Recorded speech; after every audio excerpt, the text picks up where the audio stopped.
Here's the thing about our guts. Our guts are the most ancestral thing about us. You've got microbes that they had, and they developed and evolved over time. But the challenge is we are not doing the things our ancestors did. And so we're eating food straight up that just 80% of the American diet, standard American, the acronym being SAD, ironically enough, is not actual food. Our monocropping, our farming, agriculture is a disaster. Increase in C-sections versus natural births. And it is the choice the mom's making in a lot of cases, but also a lot they're being talked into making by the doctor. It's Christmas, we want to get home, let's induce labor because the baby's, quote, late.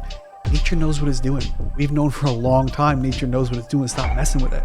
Is it any coincidence that North America has 50%, has less than 5% of the global population? They have 50% of the world's cases of inflammatory bowel disease. Wow, I didn't realize that. It's a shocking statistic. Do I understand fully the plants themselves are bad? No.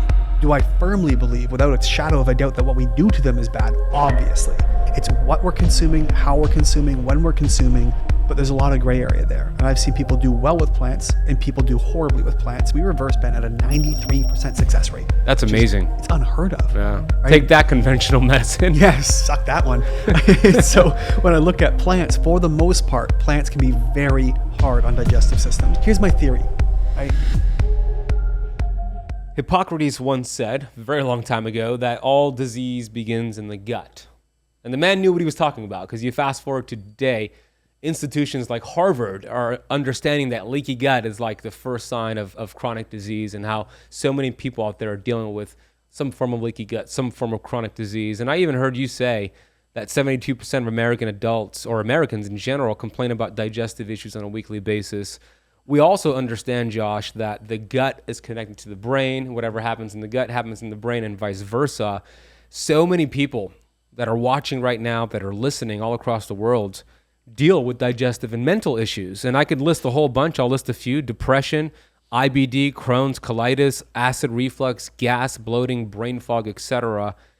So Josh, you're a gut expert, world-renowned. What is the reason? What are the reasons why we see gut problems all over the place these days? Yeah, world-renowned is a stretch, but I like the compliment. Here's the thing about our guts. Our guts are the most ancestral thing about us. Right? Really, it goes back to the dinosaurs. As long as your ancestors were not eaten, you've got microbes that they had, and they developed and evolved over time through macro or microevolution. So if we trace it back, you get your first microbes ever from mom in utero. That's what you get. It's what you get through the placenta. It's what you get through breast milk. From breastfeeding, you get that 3 days of colostrum and the transfer factor and all these probiotics over the year or two or however long you're breastfeeding. 4 or 5 years if you're watching Game of Thrones. So as we continue this, we start to seed. I talk about it like a brand new meadow. You know, when we're seeding or planting grass in these seeds. And if that meadow has time to grow and it flourishes properly, it's fed and nourished with sunlight and whatever else might seed a meadow. I'm not a forest expert, but what we look at is new animals come in, smaller animals, then medium animals, and new trees start to grow and bigger plants start to grow. And as this happens, bigger animals come in. Before you know it, you've got a rainforest. But the challenge is we are not doing the things our ancestors did to grow that rainforest. Now we all have salty ass meadows and things just can't grow. And so we're eating food straight up that just 80% of the American diet, standard American, the acronym being SAD, ironically enough, is not actual food. It's void of nutrients. Our monocropping, our farming, agriculture is a disaster. We've got stuff coming in. What are we using? Something like 17,000 pesticides in the United States alone. 50% more toxic pesticides than are allowed in the United Kingdom. We clap that on top of monocropping and agriculture today, where it's just dead dirt used to hold a seed, artificially grown by pesticides, herbicides, fungicides, and things to put dirt or a seed in dirt to grow a plant. And we're not even getting that bioregenerative or that biogeochemical cycling, they call it. And that's where, example, Ben, if I have an apple tree, right, and it falls off the tree and it gets to the ground and that decomposes, and then grass grows from that decomposed apple, and then a cow eats the grass and I eat the cow. That is that biogeochemical cycling. And so when we have this, we have a much higher complex of nutrients, but we don't have that anymore. We're tilling the soil. We're killing it. We're consuming artificial foods. We're consuming things that have never been eaten since the beginning of time. In the last 100 years, we're eating them left, right, and center and wonder why we have modern diseases. You combine that with the pesticides, high-stress lifestyles, over-treatment, overuse of antibiotics as a guess to see hopefully this will work. we're trashing our microbiomes.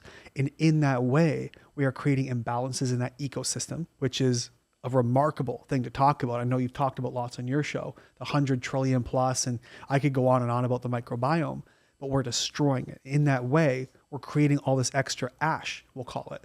And then that ash creates all these other problems. And those problems lead to leaks, and those leaks lead to disease. And now we're here. You mentioned, it really starts when we're babies. I want you to share a little bit about the commonality or the increase in C-sections versus natural births. And of course, there are times where C-sections are absolutely necessary in an emergency situation, but the majority of the time it's not that. It's just the choice that the mom's making. And what is the issue with that, with C-section versus natural birth as it pertains to the gut health of that baby as they grow up into an adult? No, it is the choice the mom's making in a lot of cases, but also a lot they're being talked into making by the doctor. It's Christmas. You want to get home. Let's induce labor because the baby's, quote, late. Nature knows what it's doing. We've known for a long time nature knows what it's doing. Stop messing with it. But the implications, we're seeing, I believe it was back in the 90s, C-sections were just above 21%, if I'm quoting it properly, expected to be north of 30% by 2030. Wow. And so when a baby comes through the birth canal, right, we talked about it gaining microbes in utero and then breastfeeding, but there's that in between of actually being born. When you come through the birth canal, you're actually covered in the vaginal microbiome, which becomes your skin microbiome, gets in your eyes, your mouth, gets everywhere. In that first seeding of microbes, here's the thing. We talk about the gut microbiome. We don't really talk about the other microbiomes, oral, rectal, vaginal, on the skin, in the scalp, in the sinuses. These are like neighborhoods within a city. And that city is the rest of your body, and they communicate together. And when we skip a vital step, like the natural process of birth, babies right from the get-go are not getting that proper seeding in the neighborhood in arguably the largest organ in the body, unless you count muscle, or the whole muscular system being an organ like Dr. Lyons. But we're missing this vital step. And so we're missing these crucial signaling microbiomes, or these microbes that signal back and forth to the immune system, to the gut. It is this constant communication. Imagine having an entire neighborhood here in Miami just nuked off the face of the earth. Like the whole city would shut down, at least for a time being, until it learned to limp along. And the larger, more important that neighborhood is, the more damage is done to the entire, I guess you guys have states here in the United States, so figuring out my geography. And so that's a big problem that we see. And then again, we talk about seeding a meadow. Well, if you have fresh dirt, the first seeds to get in, plant, and grow are the first things to really take root and become dominant in the ecosystem. Well, if you're not coming through the birth canal, getting covered, what are you getting instead? Whatever's on the doctor's glove, whatever they may have brushed against in the hallway by accident, if they didn't get scrubbed in properly. That's what we're getting instead. It's again, artificialized. If you go back to holistic birthing professionals, when I actually spoke with Dr. Nathan Riley, talking about the traumatic experience of being born under these LED lights inside of a sterile environment in a hospital, laying on your back. If you go back to the ancient Egyptians, they have hieroglyphics of women squatting, giving birth, because that's how they did it then. And now we're looking back at all the medical manuscripts that we can interpret. Now, they had diseases then. We often think, wow, they didn't have the science. They had diseases. They just had different names. Now the names we have are coined by pharmaceutical companies. And so everything changes right from the get-go if we're missing the birth canal. Oh, man. So if somebody is a C-section baby, is there hope? Can they get those bacteria back if they do the right things that we're going to talk about today? Absolutely. Again, seeding a meadow, it's not about just grass growing. It's about other life coming in, insects and different animals and different species. And as the wind blows and new seeds start to come in, you get pollen coming over, things can plant.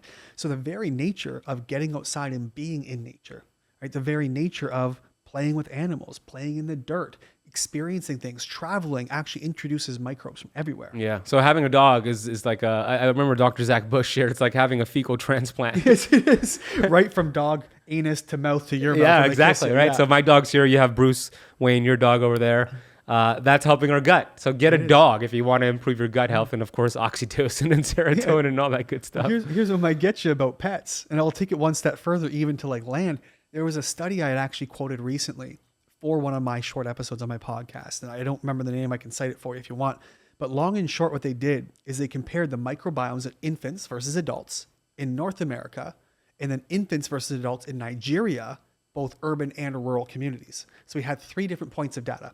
And what we find over in North America is a really wide gap between babies' microbiomes and adult microbiomes, assuming, of course, they're breastfed, where babies tend to have a lot more diversity of microbes that they get from breast milk as they develop over time, rather than adults. They have a lot narrower of a window, but they have a more abundance, of course. We're born about 99% human cells, 1% microbes. By the time we die, we're 90% microbes, 10% human, right? So we're literally 9 to 1. And so when we look at this, we have to understand this data, the study was actually showing that there's a really wide gap in the microbiome quality of babies and adults in North America versus Nigeria on the far end, where they actually took more rural communities, babies and adults, the gap really closed, indicating that being out in nature, being outside, being with the animals, eating off the trees and getting in the soil, those things made a big, big difference and actually maintain diversity, which we lose being in a city, right? It's like being in an echo chamber. You don't get any new ideas, right? Same thing with being in a city. You're introduced to a lot of the same stuff. And even more interestingly enough, back to the carnivore conversation I had before recording, these microbiomes in rural Nigeria actually showed more microbes that were adequately able to digest fiber sources far and above what we have in North America. And so I wonder, is it any coincidence? I'm a big fan of animal-based and carnivore myself. Is it any coincidence that North America has 50%, has less than 5% of the global population? They have 50% of the world's cases of inflammatory bowel disease. Wow, I didn't realize that. It's a shocking statistic. Well, I mean, commonalities there, of course, you mentioned the Frankenfoods, standard American diet. You also said something really interesting. You referenced the UK, and especially as it pertains to like glyphosate, right? One of the things that I always notice, UK, Italy, for example, they don't have this obesity, diabetes issue that we have here in America. And it's not because they're exercising more. In fact, there's not a lot of gyms in Italy. The gyms are not common there. We have 100 times more gyms here in America. But the difference is that the UK, Italy, they have banned glyphosate, red dye, these really inflammatory ingredients many, many years ago, where we allow it today. And that's where we hear people say, I can't have gluten in the United States, but I can go to Italy and I'm fine digesting that gluten. And that's because of the chemicals they don't allow over there, isn't it? It's interesting because I suspect that. Now, I've talked to doctors who specialize in gluten, like Dr. Tom O'Brien. He's all about it, says no wheat ever, even ancient is bad. Right. But obviously, anecdotally, like you said, people can go there and eat this stuff and be fine. So is it the folic acid we're spraying? Is it the glyphosate we're spraying? Is it all the stuff we spray on our grain crops over here? Is it the GMOs where it's less ancestral? Who knows? And so here's my theory. Like I said, I'm a big fan of carnivore. I've tried it myself. I went carnivore a good 3 months before I introduced any berries. I took GI maps and blood work at the beginning of the year and the end of the year. Remarkable differences. At the beginning and end of the year or the 90 days? Beginning and end of the year. Okay, got it. So I actually ran it a full year. Yeah. And it's a huge, huge change I've seen. But my inquiry ties back to that study of North America versus Nigeria.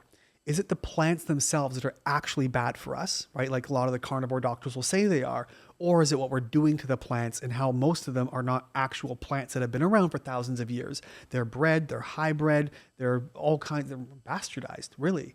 And so do I understand fully the plants themselves are bad? No. Do I firmly believe without a shadow of a doubt that what we do to them is bad? Obviously. And so where in the middle is that? Which is why I'm effectively nonpartisan, especially in the gut disease world, about certain diet types. It's what we're consuming, how we're consuming, when we're consuming.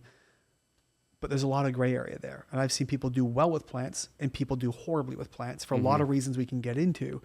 But I am generally nonpartisan, though myself, I do prefer animal-based. I do too. And any extreme is not good, right? So you have the carnivore doctors that I love and respect and I interview and their friends, and I'm sure you have too, who say these plants, they're all plants that are trying to kill us, whether it's like mushrooms or broccoli or spinach or whatever it is. Plants have plant toxins, anti-nutrients. This has developed over time. They will be problematic for you.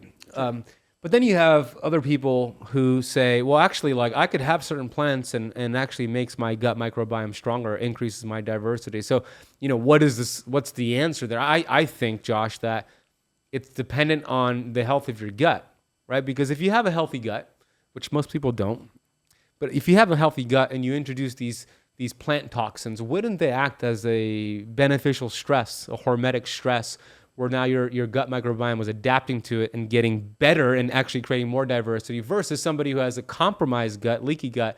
You consume it and you don't adapt to it, and it actually makes you feel worse. So I don't think it should be about eliminating these anti-nutrients forever, even though I love carnivore. I think it's about getting your gut healthy so you can start to incorporate them and actually adapt to them in a beneficial way. What are your thoughts? That's a really interesting thought. Something I never considered is that hermetic stress. Now, if we're introducing plants and you have a Nigerian gut, you're probably not going to have the same level of hermetic stress as you would had you had a North American gut, right? Very, very different. But one thing I have noticed for sure is people who have really bad guts. Like I specialize in Crohn's and colitis. We reverse bend at a 93% success rate. That's amazing. It's unheard of. Yeah. Right? Take that, conventional medicine. Yes, suck that one. So when I look at plants, for the most part, plants can be very hard on digestive systems. Yes. Especially like your brassicas and cruciferous, because it's like sandpaper, right? They just like cats just scratching at the insides of your intestines, and they're already compromised. You're asking for a problem. Of course, you're going to have a 5-minute transit time. Of course, you're going to go into a flare-up. That's problematic. But I have used plants therapeutically for people. I believe plants are medicine through and through. And so I've used them very therapeutically and very strategically based on certain markers, like certain GI maps or certain genetic markers that we might look into to see, okay, well, you're lacking in ABC, therefore you'll probably have trouble digesting X, Y, and Z. And so maybe we'll use this one instead. We test it, we try it. Sometimes it works, sometimes it doesn't. We're kind of building a hypothesis. But in general, plants can be therapeutic. Yeah. Yeah, good call. Exactly. So it's dependent on the person, right? Always. I know everything in medicine. Right, exactly. Well, everything that we talk about, not conventional medicine. Yeah, no, they're black they're and white, cookie cutter. Yeah. Yeah.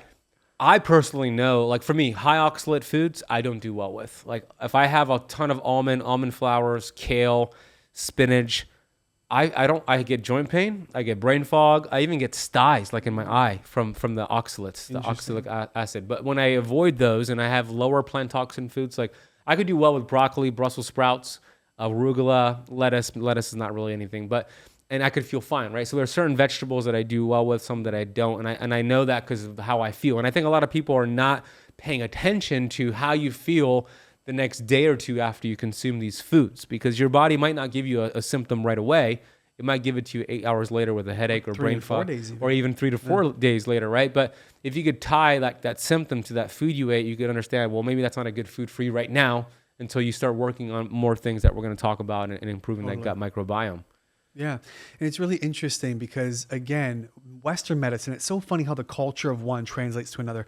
Western medicine is very black and white. We assess your symptoms. We put you in a box with a diagnosis. Once we have that, we know we can give you drugs 1, 2, 3, 4, 5 in that order. If they don't work, snip, snip, we'll cut the organ out.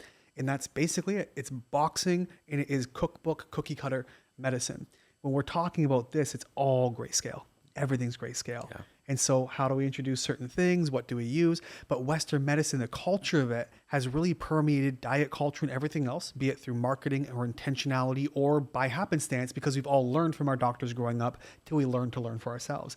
And so there's black and white. That's why I believe we get these diets where we say, well, plant-based is good for me, therefore everyone should do it. Carnivore is good for me. It's the only diet. And we're just, same shit, whether it's politics or food, it's just that human swinging bit where we just go from one side to another, and it's highly problematic because it really closes our eyes as a general whole, as the general public, to what could be possible for us.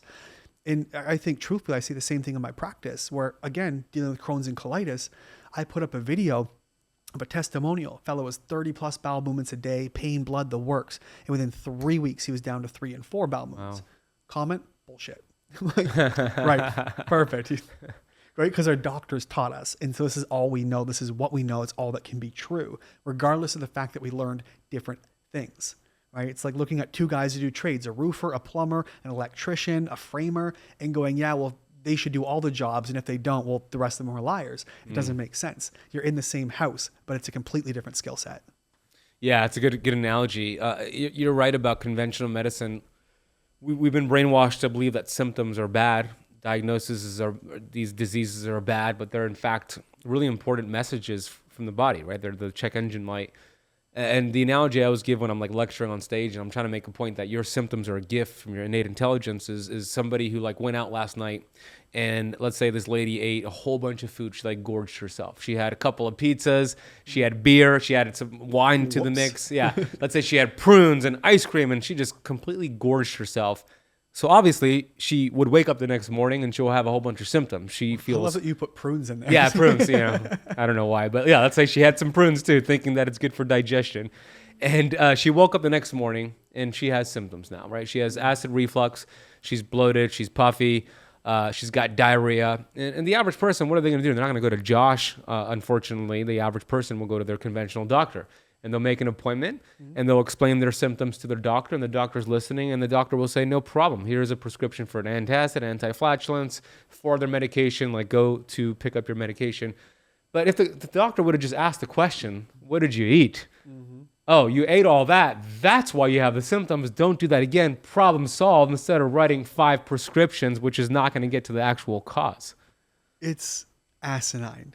And here's the thing. I have a lot of respect for good doctors. I truly do owe my career where it is today. I've met some amazing world famous physicians. I've met with Stephen Gundry and William Lee and all these great doctors, Peter McCullough, because of Dr. Salibi, who saw the work I was doing and went, I like this. Come on in. On the other hand, we have a lot of these doctors who do exactly this cookbook, cookie cutter medicine, who just don't do anything. They don't care. They don't want to. Their hands are tied by the system. They don't have time. They have to see 40 patients a day to meet their quotas to get paid. It's just a really backward system. And so we have these guys that are stuck. And so unfortunately, a simple history can undo that. Like you said, just what did you eat? But instead they go on these antacids and they're on them 15 years, 20 years and never reassess, constant, permanent, unlimited refills. Give you a story, Ben. So there's a fellow I was working with, 22 years old. Came in and went to go see his doctor. Had diagnosed with IBS. Recent diagnosis. He was perfectly healthy. Just started a new job. Started to get sick. Whatever. Doctor said, yeah, it's IBS. 6 months later, he goes back with blood in his stool. And his doctor goes, oh, well, it looks like he misdiagnosed you. It's actually IBD, or it's inflammatory bowel disease, ulcerative colitis, proctitis. And he's like, how did I get that? He goes, well, it's genetic. Shit, you're not, Ben. He goes, you're Jewish. Your family's Jewish. Jewish people get it more. It's genetic, and you got it because you're Jewish. And he was telling me this story and we're laughing out loud. Like, what a stupid thing to say. And so it took us 15 minutes to sit down. I said, okay, what job did you start? It was, well, I was in HVAC. I said, great. What kind of homes? New homes, old homes, renos, all kinds of stuff. I said, cool. Did you wear your PPE? He said, my what? I said, that answers the question. Your personal protective equipment. Did you wear your mask? He goes, no, masks are stupid. I'm like, great. You probably got a mold infection. 15-minute conversation. Did a urine test. Positive for OTA, ochratoxin A, very high levels, well known to cause all kinds of problems like gut disease, kidney disease, liver disease. 10 weeks, symptom free, no more colitis. Doctors are perplexed because he's still Jewish. Right? So the problem is we're not sitting to do this history, right? Because they got 7 minutes to assess your symptoms, update your medication, give you a new one, give you a new dose of the same one, and send you on your way. And it's a really backwards way to do, air quotes for the listeners, medicine. Yeah. Oh my gosh. So stupid. Yeah. You got IBD because you're Jewish. Oh my God. That's a first. That's a first one. I've never seen that in my life. Oh my gosh. Kudos to him for not accepting that bullshit excuse or reasoning. It's embarrassing. You mentioned antibiotics earlier, and I don't know the stats on antibiotics, but I know people are popping them like Skittles, and they kill bacteria, obviously. But the mitochondria are bacteria, so they're mitochondrial poison, first of all. But I want you to share a little bit about, they might get rid of some of the bad guys, but what is it doing to the good bacteria in the gut? I think plants are medicine. Pharmaceuticals have their place. For the most part, they are poison. Now, someone's going to take that quote and says, Josh Dech says pharmaceuticals are poison. No, for the most part, there is not a single pharmaceutical you could name that doesn't have some kind of side effect. And so when I look at antibiotics as a whole, we've seen kids in like the 5th grade, right? There was one that recently went viral. This kid in like 4th grade or 5th grade did a science experiment, and he actually found in some instances oregano oil to be more potent than penicillin in a petri dish setting. That's cool. Right? Super cool. Good job, kid. Way to show those doctors. But the thing is, antibiotics, pharmaceutical grade, are not really selective, right? They have a tendency to just bomb everything down, whereas plants can be selective. Imagine how upset we'd be, especially with the way things are heated in 2024. How upset you'd be if there was a fugitive, right? Ran away to a country. And instead of sending in a military strike team, the U.S. military just bombed the entire country, knocked it right out to get the one guy. the world would light up. There'd be World War III. We do that to our gut. We have an infection, an imbalance, even a maybe, right? We don't know if the guy's hiding in the country, bomb the country anyway. And so we think maybe, well, you might be sick, try the antibiotic. And it nukes everything non-selectively, whereas plants, in a lot of cases, actually support the bacteria that we do want while taking down the bacteria that we don't. And so why would we not opt to plants? Besides for money. Profit, Right, exactly. you know, Yeah, that's patents. the main reason. 100%. You don't make a lot of money with telling people to take oregano oil. So how do you repopulate? I know it takes a couple of years to repopulate on average what's been lost. What are some of the key things we can do to repopulate the the good guys that were destroyed during that nuke bombing? It depends on who it is and what the situation is. If you get somebody who was bottle fed strictly, who was C-section birth, who grew up eating junk food, lived in a high-rise tower in New York City that didn't allow pets, you're going to have a real hard time growing back much of anything because there wasn't much there to begin with. On the other hand, following the meadow analogy, we know forests burn all the time, right? Rainforest could burn in a couple of months or a few short years. It's going to grow back just like it was, probably stronger. And a lot of gut microbiomes can often act the same. The more robust it is, the healthier it is. After a dose of antibiotics, we've seen stuff in studies small scale studies that show it can regrow back in 2 to 3 months sometimes, maybe 6. But if you've already got a really rough looking microbiome, it may never come back. We don't really know. The truth is we've only really paid attention to the microbiome since like the mid 90s, right? I was born in 92. So this stuff is not even as old as I am. We still don't really understand a lot of it. We don't have a clue. Yeah, it's like the beginning stages of what we really... This is baby medicine. And Dr. William Lee says if there are students going into medical school right now, he says pursue the microbiome because that will be the next big stage. It's everything. And so the more robust it is, the more it's going to be able to handle a forest fire, right? Like antibiotics. The more fractured it is right to begin with, the less it's going to be able to handle. And so how do we grow it back? Well, probiotics, sure, we can look at considering probiotics, but a lot of them die in the upper GI tract. Yeah. Right? Even the ones we take, they're dead. So what we're getting the benefits might be the postbiotics they've already consumed. And so your listeners, I'm sure they're already familiar with pre, post, and well, probiotics. I mean, explain it, right? Because maybe not. There's prebiotics, there's probiotics, and now there's postbiotics. So explain all three for us. Hard to say 5 times fast. Yeah. So I look at these as like fish in a fishbowl. Right? Your goldfish, your living organism, is the probiotic. The prebiotic is your fish food. The postbiotic is fish poop. You eat and you poop, so do your bacteria. So they're the fish. They're this living organism. They eat the prebiotic that you might feed them, whether it's a fiber or whatever they consume, and then they poop out this postbiotic. Now, if it's imbalanced, it's going to be a lot of poop in a fishbowl that has nothing to clean it and upcycle. Whereas a healthy ecosystem has things that eat that fish poop, right? They use it, they utilize it, turns it in, shrimp eat it and consume it, whatever happens. And so, again, I'm not a marine biologist. I'm sort of winging it. So the idea is that we want to feed our microbes things that are useful. Now, if they're completely dead, we might have to look at seeding now with spore biotics. But the reality is, and this is where it gets really tricky. Again, we're just scratching the surface. So we can do our best and go, yeah, put in some spore probiotics. These are like seeds to plant a tree to grow fruit. They can make it down to the GI tract. They don't die in the upper GI. And they really have some nice seeding benefits. But if we look at the human genome, 23,000 genes in the entire human genome, we have 3 million genes in our gut bacteria, which is 130 times more. Some doctors will say up to 5 million genes. So now we're 160, 80 times more genetic material just inside of your gut than the rest of your body that make a human being a human being.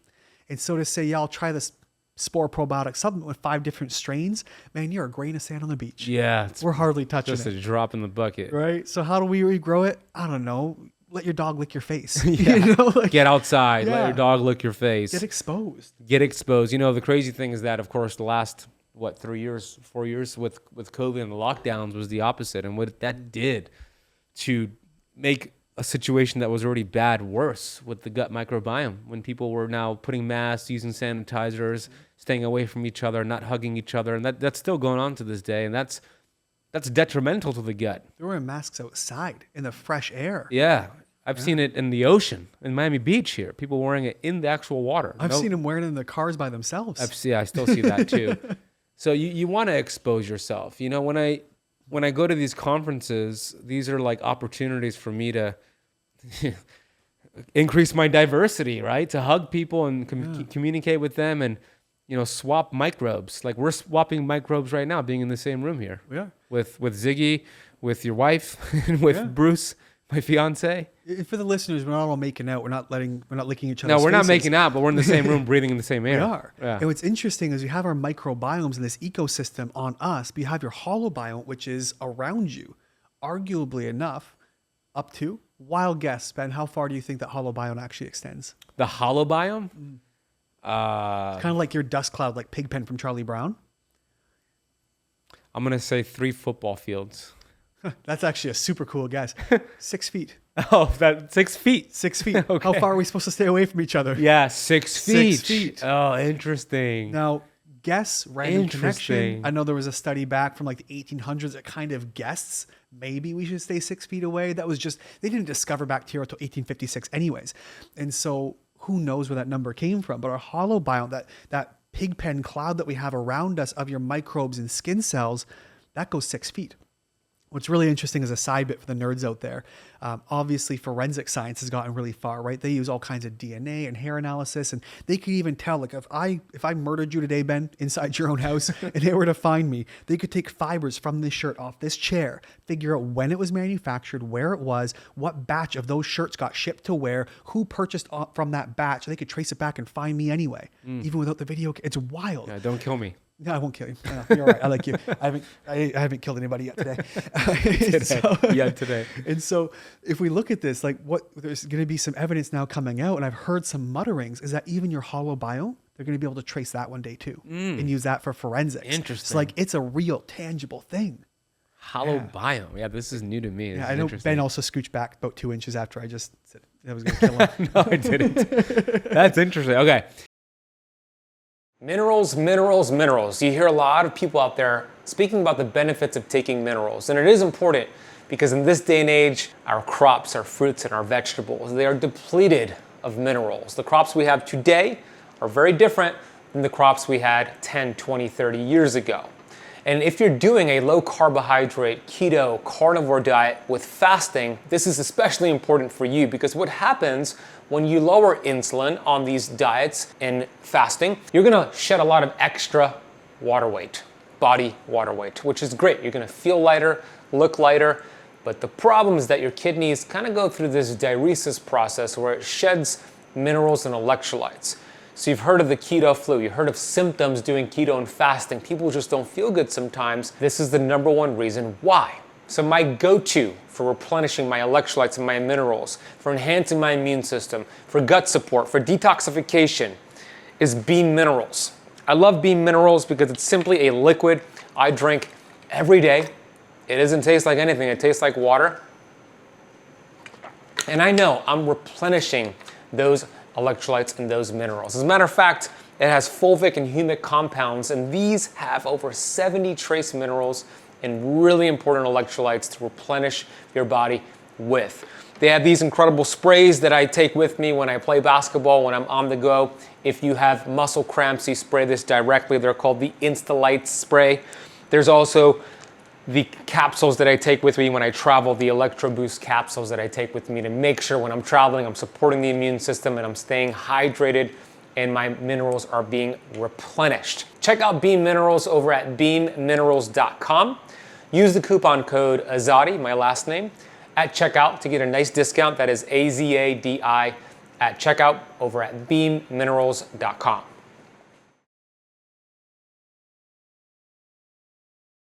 So my audience, they're doing keto, they're doing carnivore, they're eating a lot of fat and protein.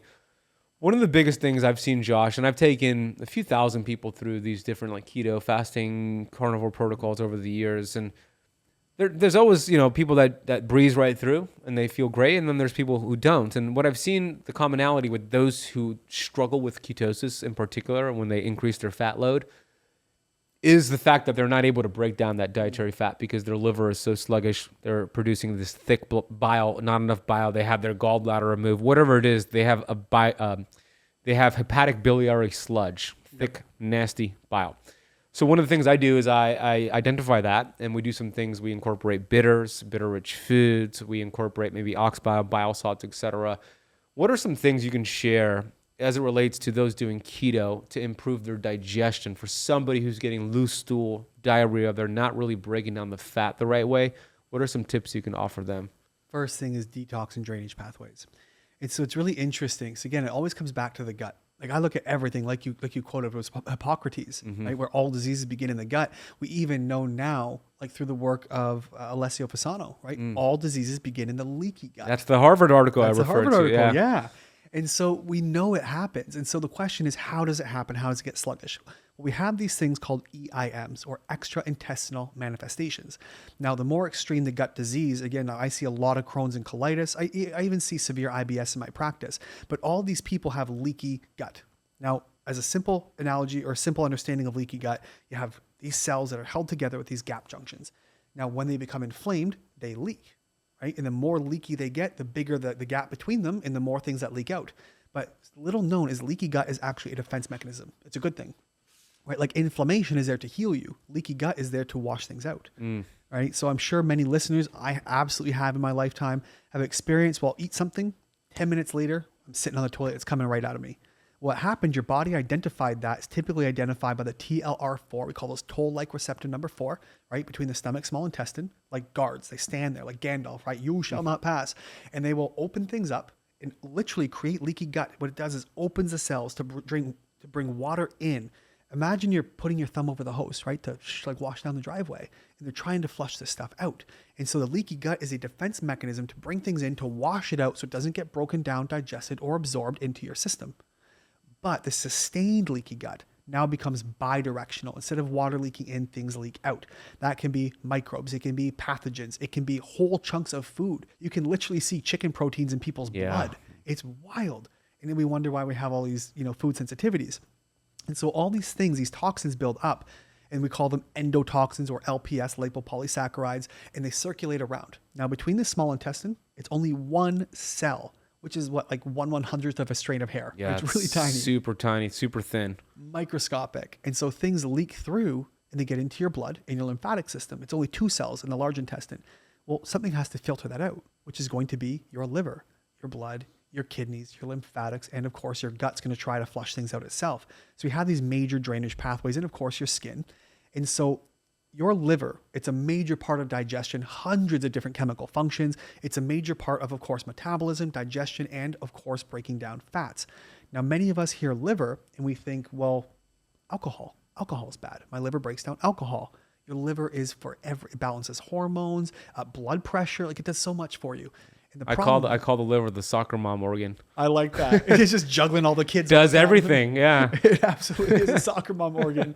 And so it's trying to balance all this stuff, but it has a pecking order, right? It's going to take care of the kid who's about to jump off the bleachers before it does the one who's sitting quietly playing on its iPad.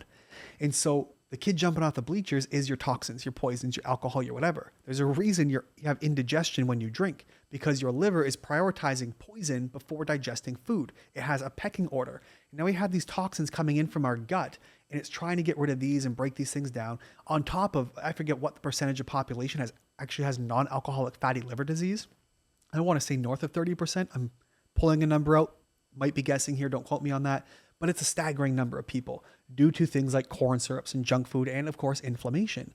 And so your liver, instead of digesting fats, instead of producing these bile salts and producing bile, what it's doing is it's actually trying to detox these poisons first. It's doing an inadequate job. Mom can only juggle so many things at one time. And so we wonder why. Now we have, of course, fat storing in the liver. That's another problem. Now you got this overweight kid mom can't juggle because he's too heavy. So she's putting things down and we lose arms. Like if mom was a 3-headed octopus, she'd be fine. But she's not. It's one organ. And so we're trying to balance all this stuff. Your liver can't do its job properly. And so we have these undigested foods, undigested stools. You're eating fat. You're having diarrhea because your body's not able to break it down, digest, and absorb. It doesn't emulsify. So turning these oily fats into like a water, right? Something that can actually utilize. It just slicks right through like Mario Kart's banana peel and out things go. Yeah. And now you got this floaty, greasy, oily stools. And when you wipe, it's like where'd the stool go? It's because it's grease you're wiping instead. Yeah. And so we're getting this indigestion, which leads to malabsorption, which also can promote more inflammation inside the GI tract. And guess what loves inflammation? Bad microbes. You wouldn't live in a house that's on fire. Neither do your gut bacteria. And so now we have just a self-precipitating cycle because now you cause more inflammation, which leaks back out, which your liver tries to filter. Again, fails even more to digest certain fats, and on the cycle goes. And then, of course, there's enzymes now produced, like beta-glucuronidase, right? That's an enzyme that's going to be part of binding estrogens, detoxification, and all kinds, which will then get reabsorbed into the bile through the small intestine, back into the liver, back to the bile duct, back to the small intestine, and you're recirculating. And along the way, you're picking up toxins and holding on to them. And now you're a 32-year-old man who's running steroids and you have a little bit of gynecomastia. That was me because my beta-glucuronidase was too high. Oh, wow. Right? So my estrogen was now too high. Now you have hormonal issues and gut issues. It's a train wreck. Yeah, it's great breakdown of the importance of the liver. So the number one thing to do, obviously, is to give that soccer mom a lending hand. And if you can limit or avoid alcohol, that's great. Open up your other detox pathways, get the lymphatic going, get the colon going, the bowel movements going, the kidneys going. Some of the things I love to do for the liver in particular are the coffee enemas are terrific for the liver. Castor oil packs, easy thing to just put on your liver, go to bed with it. Using phosphatidylcholine as a thick fat to help the liver out and regenerate those phospholipids. But at the end of the day, you could do all those things, but if you're still intoxicating yourself, it's only going to get you so far. So first of all, stop intoxicating yourself. Eat real food. Stay away from the alcohol, and then allow your liver to do its thing. The cool thing about the liver in particular, you could lose about 75% of that liver's function and do all the things right, and it'll go back to 100%. It's amazing. Isn't that amazing? It's like a salamander tail. You can literally chop half of it off. It's incredible, the salamander tail. Yeah. The liver is amazing, and you want to support it, especially as it relates to, you're eating more fat on keto. You want to break it down. A lot of people say keto didn't work for me because when I increased my fat load, I felt awful. It's not that keto didn't work, it's that you needed to support that liver. We needed to get that bile flow going. And bitters are an easy thing to do there. 𝙤𝙀𝙏 is also great for the liver. I use Body Bio 𝙤𝙀𝙏, great supplement for the liver. The other thing is protein. Some people have a hard time digesting protein and kind of sits in their gut. So what's going on there with the stomach acid? What are some things we can do to break down protein better? Well, this is a great callback to the earlier conversation we had about antacids being on them for 2 decades. We need stomach acid, right? Stomach acid. I have seen hundreds of clients. I have never seen anybody who's had too much stomach acid. Yeah, I've never seen it either. Ever. Right? Your body's great at regulating stuff. But we come in, and I'll explain for the listeners. Here's the thing. We come in, we think, well, I have acid reflux. My acid must be too high. It's spilling over like a glass that's full. You have a lid on that glass, but you need fluid volume, like pressure, and you need a certain pH to keep those sphincters on either side of that stomach closed. And so when you have too little, you're high stressed, you're chewing and eating too quickly, you're taking antacids, whatever it is, you're not producing that stomach acid properly. You don't have zinc, you're nutrient deficient. You can't actually manufacture it now. On top of being stressed, you're in fight or flight, not rest, digest, you're going to have an under functioning stomach. And so then we have this stomach acid now because we lack the pressure, we lack the pH. And so when you bend over or lay down or eat too much too quick, you have acid coming up. You go, oh, I must have too much. So you add an antacid in to suppress it even further, contributing to the problem. And so thinking about proteins and stomach acid, we need that to break it down. We need stomach acid to extract iron from our food. It's part of that process. And so if we're having trouble digesting proteins, it's not a food problem, it's a you problem. It's not a keto problem, it's a you problem. It's your liver problem. And so we have to go back and figure out always, where this dysfunction comes from. I don't care if it's low stomach acid, acid reflux, or a fatty liver, or Crohn's and colitis. There's a root cause. These symptoms, like you said, it's your body telling you that something's going on. And what do we do in Western medicine? You have a hostage screaming at you, and you put tape over its mouth and go, look, I stopped it from talking. I fixed it. No, man. Untape it and let it be free. Let it fly away and do its thing. And we don't. And so we're holding our organs hostage by taking medications and suppressing them and not listening to the cry for help. And it's a big, big problem.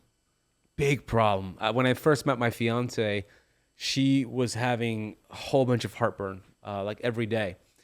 And of course, she was stressed out. She wasn't eating clean. And I started to share with her a lot of things that you teach, right? Let's incorporate some intermittent fasting, give your digestive system a break.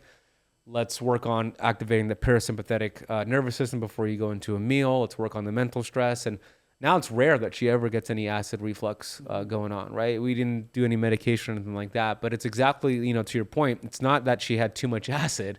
It's that valve wasn't working properly. She was too stressed out. And that mental stress, a lot of people don't understand that is a stress that your body doesn't want to digest when you're stressed, right, Josh? Like, it's like your body thinks you're running away from a predator. It's like there's no elimination that's going to happen. There's no digestion at that time. Your body thinks you need to survive. And that's why we call it rest and digest. Rest and digest. You'll never find a monk with acid reflux. You'll never find a monk with acid reflux. Quote that. It's true. So simple things. What can we do? We know that we want to take care of that stress. We want to, I would say, master stress. Don't just manage it, master it. But going into our meals, what are some things we can do to activate that vagal tone and get more parasympathetic? Any favorite suggestions of yours? Yeah, it can be real simple. And I'd like to jump on that stress bandwagon as well, because we often think of stress like, well, I'm going through a breakup or I lost my job. I define stress as any process within the body that's requiring excess resources. You and me talking is a stressor on the body. It's a eustress, like a good stress, not a distress, but it's still a stressor. It requires me to think. It requires me to sit upright. It requires energy from me. So it is therefore a stressor utilizing nutrients. So all those things are stressors that do take in consideration. And so whether you're under big mental stress or any stress, dialing it back in, not working out too much, right? If you work out 8 hours a day, you're overstressing. You're burning through nutrients, right? Your house is on fire and all the water you have is what's in your well. That's enough to bathe in and drink from to sustain your household, but you're not getting in enough to manage all the other needs of a burning community, right? And so we have to look at our bodies the same. Resources are finite unless we can supercharge and bring them in. And that's why we have athletics now where we're, breaking a 4-minute mile, right? It's amazing. Right. And so when we look at what can we do, I look at it this way. The body has mechanisms, and the further we go back to ancestral roots, right? We have modern society, modern everything. But if we can go back to ancestral roots, we can start to understand what they did and why they didn't have the same diseases we did. They went out and they hunted. Was there a little bit of stress there? Sure. Depends on what you're hunting, right? You cook your food. You actually touch it. You feel it. You cook it yourself. That process of letting things like handling your own food actually can stimulate digestive processes, stimulating digestive enzymes, increasing motility or that movement of food through the bowels. And so just touching, holding, smelling, cutting, prepping actually works great. That's a great way to start the process. But most of us, soccer mom, right? We're dashboard dining, 5 kids in the car, run them in, pick up something from the drive-thru, like a pelican, 1 drop down with no chewing, and down it goes. And so we're not actually chewing and slowing down and breathing. And in those cases, people, I got to eat. Dude, skip a meal. It's not going to kill you. Fast. Yeah. Right? You're honestly better off in a lot of cases just to not eat. Now, there are instances where people are in the process of reducing stress because they're so chronic for whatever reason. They got a lot going on. They're learning how to mitigate, learning how to breathe, learning how to stimulate, like you suggested, vagal tone through humming or cold water if they can handle that under the cortisol levels they have, through red light therapy and learning to breathe. These things can be great for relaxation. But in the process of learning, sometimes we can just support it with digestive enzymes and stomach acid pills like HCl pills. Yeah. Sometimes it's great. Sometimes they're highly problematic. But again, it depends on the individual. Yeah, well said. I like the tip about preparing your food and just smelling that food and looking at it creates those digestive enzymes to start flowing. You could do the same thing with like rosemary, thyme, and basil. You could just smell those herbs and it starts stimulating bowel production and digestive juices just by smelling them, right? Take some bitters 15 minutes before you eat. Bitters, a great tip. Apple cider vinegar, great thing to do. Your backstory, right? Ex-paramedic, ex-personal trainer. I used to be a personal trainer too, by the way. Right. Yeah, I used to have a gym here in Miami, a CrossFit gym that I used to own.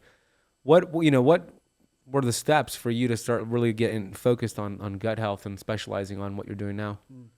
Well, it's an interesting segue. I like to say my entire life to this point in my career has been like a bunch of happy accidents of falling forward. So like you said, I used to be a paramedic and I actually moved across. I worked in Newfoundland, Canada for about a year there. And I came across back to Ontario where I was born and raised, looking for a job, couldn't find it. Came all the way out to Alberta, Calgary, Alberta, looking for work. I was like, well, I'll work on the oil rigs, make good money. Couldn't find a job anywhere. Licenses wouldn't transfer. It was a whole to-do. So I picked up a job as a personal trainer. I've been in the fitness field since I was 14. I've been in sports and gym and working out, did a bodybuilding show. I'm like, I can do this. So I picked it up part-time, fell in love. And there was a woman who came to see me, one of my first clients. And this is just a testament to the body healing itself against the narrative of Western medicine. And again, like these patients that I deal with, like Crohn's colitis, they're told this is a forever thing, can never be done. well, this kid's still Jewish and now he's healthy because your doctor told you it doesn't mean it's true. And so this woman came to see me, Ben, 57 years old, 17 pills and a shot of insulin for breakfast, 9 pills and insulin for bedtime. And this is pretty common. There are many people on dozens. She had a CPAP to sleep. She had high blood pressure, borderline, what I believe looking back, congestive heart failure. She was on the disability list at work, like just really a decline in her health. 57 years old. After 2 years' time, she was off all her medications except for 2 she had due to a surgery on her stomach. She actually had to get her prescription changed because her eyesight improved because she's no longer diabetic. It's awesome. right, just huge. 59 years old, I put her into her first powerlifting competition as a weightlifter. Damn, that's cool. It gets cooler, Ben. She broke a world record in the raw division. Oh, what? Yeah. Belt, chalk, and a smile, no suits. And at the 59, What a badass. And she kept breaking them until she was like 62 and she retired. That's so cool. Most of them were her records by that point. You know? Yeah. And that was my first link to like the body is so capable. And I started going back and studying nutrition and learning how people could heal. And this woman's journey set the stage and process. And I was at a trade show, I don't know, a couple of years later, and it's still in my early 20s, mid 20s now. And there's this woman talking about the gut microbiome. She was from this school that I went to, CSNN up in Canada, a Canadian School for Natural Nutrition. And she was talking about the biome from birth to breastfeeding to, you know, like we talked about birth canal versus C-section and the growth and development, how it's connected. And I was hooked. I was like, it was love at first sight. I said, that is what I'm doing for the rest of my life. And I went back to school. I saved up, and God bless, my wife helped me save up, and I couldn't afford it at the time. And she's great with money. I have ADHD, had more so than I do now, gut health. And anyway, so we saved up and we splurged, and I went back to school. And when I graduated, I started diving into all kinds of health conditions. It always came back to the gut. And then I started in more gut health and gut disease. And I saw people with IBS. They started coming to see me, and I fixed that up. And the more severe the IBS cases, one day my first IBD client came to see me. She had ulcerative colitis for about 3 years, and she was seeing a doctor, Dr. 𝙎𝙬𝙎𝘍𝙬𝙬, and God bless this man, because what they were doing in 3 years was okay. She was 30-40% managed. I saw her in 90 days. She was 95% better. Awesome. And he called me up. He's like, what are you doing? He says, we need to talk. And he brought me in. He actually gave me a position now. I lecture a couple times a year at his Priority Health Academy for doctors learning functional medicine. So I do that now as well. And I specialize in IBD. And the worst cases will come in to see me now because of that, because that doctor opened the door. But unfortunately, on the other side, I've seen hundreds of clients now for IBD who have come in to see me, and we flip them around, sometimes weeks, sometimes months. I had a guy, that's why I was actually out here in the States with you.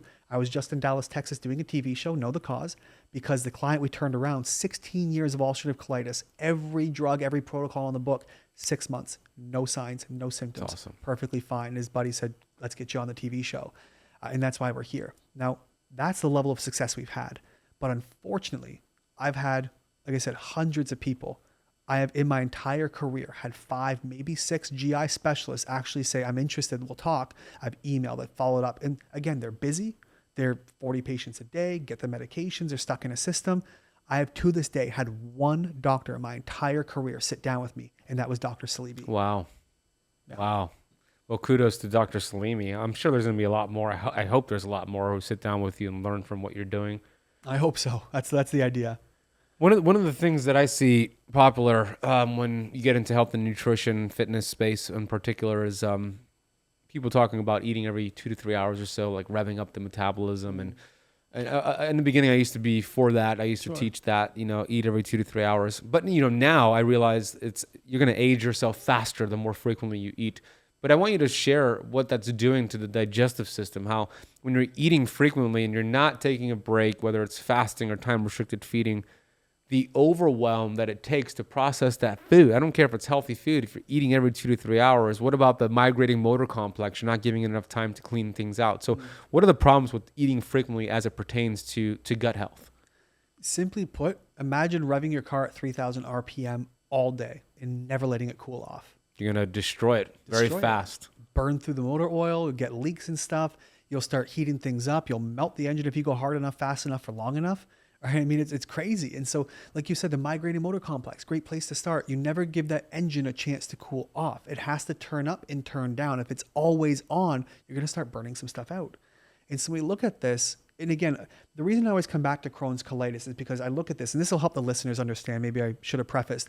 These are just diseases on a spectrum of severity, right? Like if you're walking in a pair of shoes without socks, that heel starts to rub, rot, and it gets red, irritated, blisters until it bleeds. So whether you've got bloat today or ulcerative colitis, it doesn't matter. You're somewhere on the inflammatory spectrum.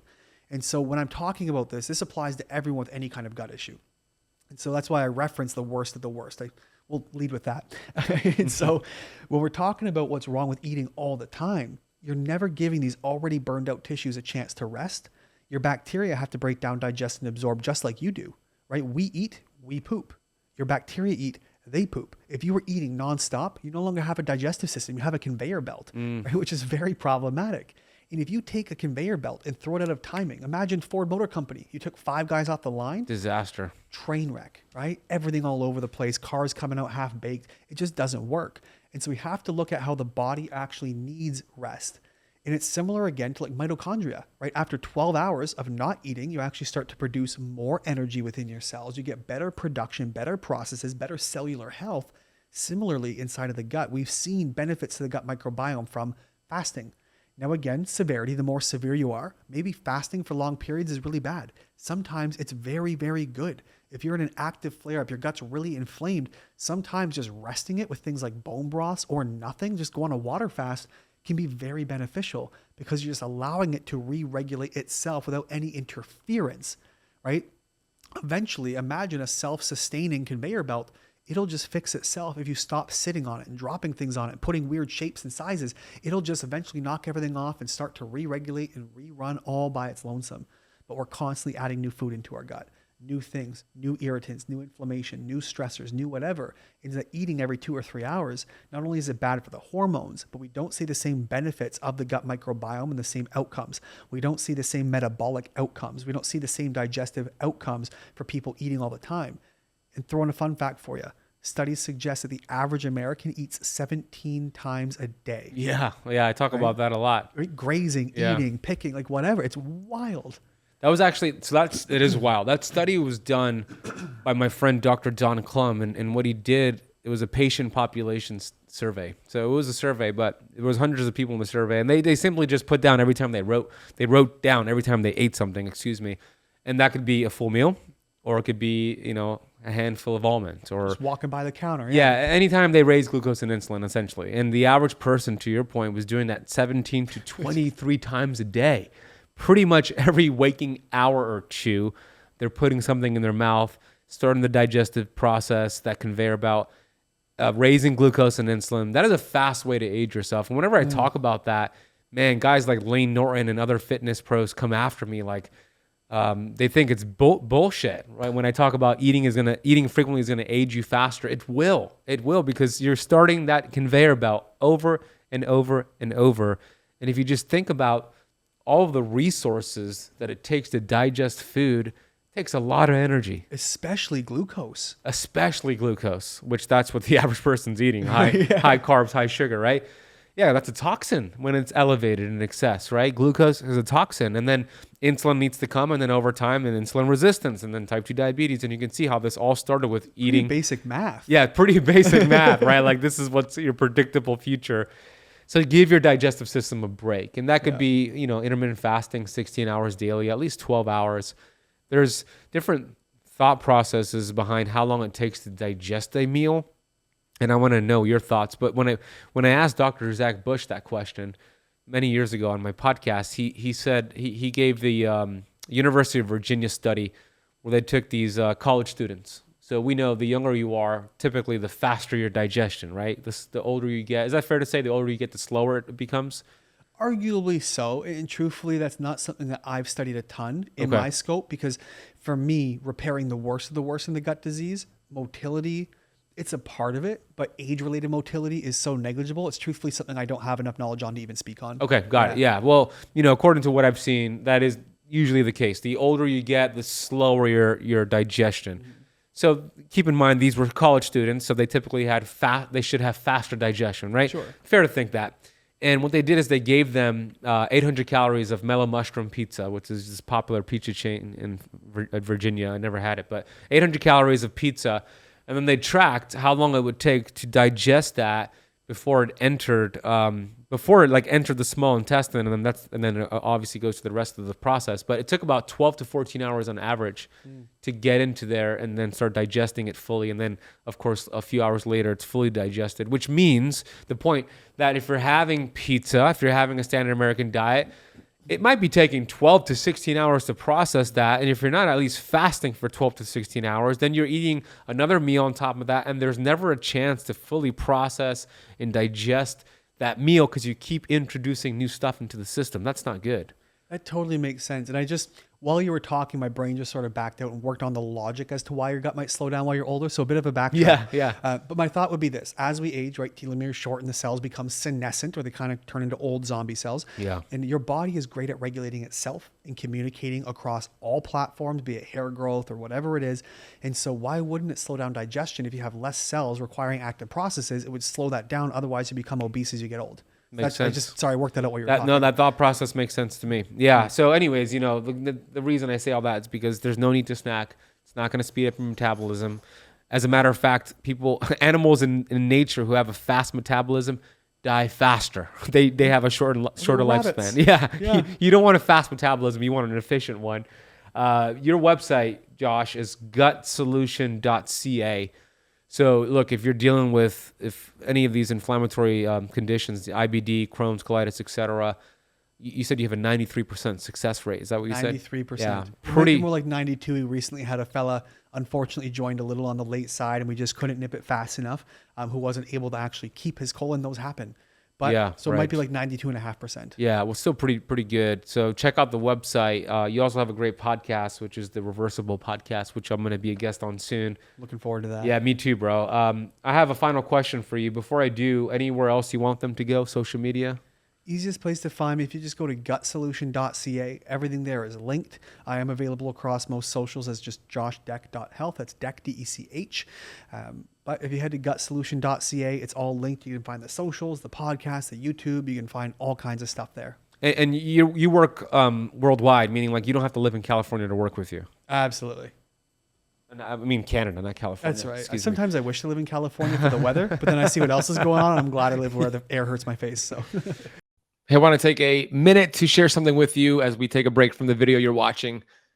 One of the most common things I see to why people don't have enough energy levels, they have trouble building lean muscle mass, they have brain fog, fatigue, and they don't feel good is because of a deficiency in a hormone called testosterone. Now, testosterone is a very important hormone to have in a healthy amount for both men and for women. So how do you reclaim your vitality? How do you reclaim this very important fat burning and muscle building hormone?